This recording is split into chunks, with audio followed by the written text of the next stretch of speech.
ये किस्सा उस वक्त का है जब न मोबाइल होते थे न इंटरनेट, और लोगों की दुनिया सिर्फ गांव, कुनवा, चौपाल और नदी तक महदूद थी। दुर्ग के पीछे एक छोटा सा गांव था जहां की औरतें सीधी सादी थीं, मगर उनकी सादगी कभी कभी इतनी बढ़ जाती कि बेवकूफी बन जाती। उन्हीं औरतों में 3 सहेलियां थीं, रामदई, गंगावती और सीता। रामदई खुद को अक्लमंद समझती, गंगावती हर चीज में जादू ढूंढती और सीता थोड़ी दबंग मगर जलती बुझती थी।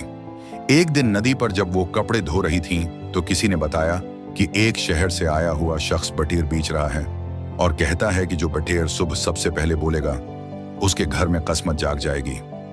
रामदई ने झट यकीन कर लिया। गंगावती को लगा किस्मत का दरवाजा खुलने वाला है, और सीता ने थोड़ी देर मुजाहमत के बाद साथ देने का फैसला कर लिया।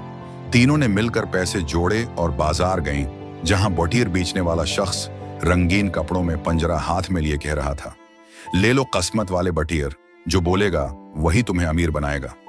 तीनों ने एक बटेर खरीदा, उसे पंजरे में रखकर न सिर्फ घास और पानी दिया, बल्कि पंजरे पर लाल धागा बांधा, घरों में दिया जलाया, हल्दी छिड़की, यहां तक कि उसे देसी घी भी चुखाया कि शायद खुश हो जाए।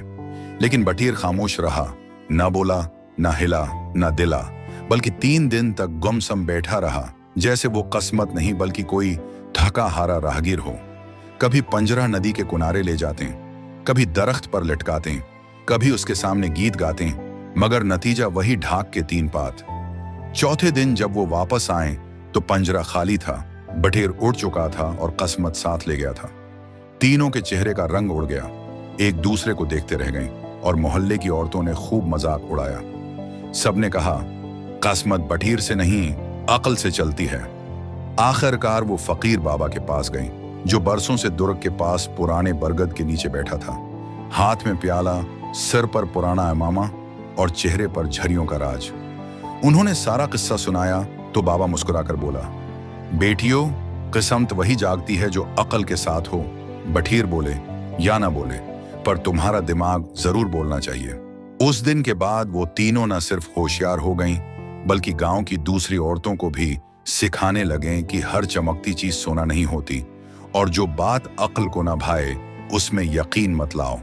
तब जाके गांव में एक नया चर्चा हुआ कि बटेर की उड़ान ने 3 औरतों को दुनिया की सबसे बड़ी तालीम दे दी।